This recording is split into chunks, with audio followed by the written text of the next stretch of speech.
मैं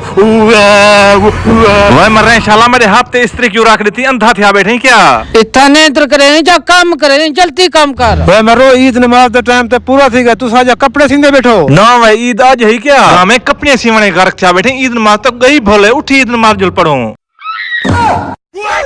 गाँव में मरे शाला तक ईद नमाज गई भोले, सारा दिन कपड़े सीवने ते दौर भरी पिया में हूं मैं को मिल जावा साल दे बाद ईद दिए चुका ना खड़ू।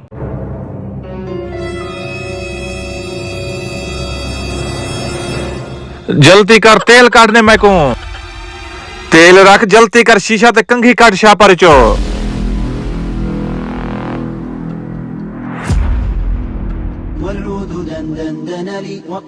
केरे खैर है जो तिखे दुख दे दे हट वैसा ईद नमाज पढ़नी है। ईद नमाज आध घंटा थी गया, परहेज गई है।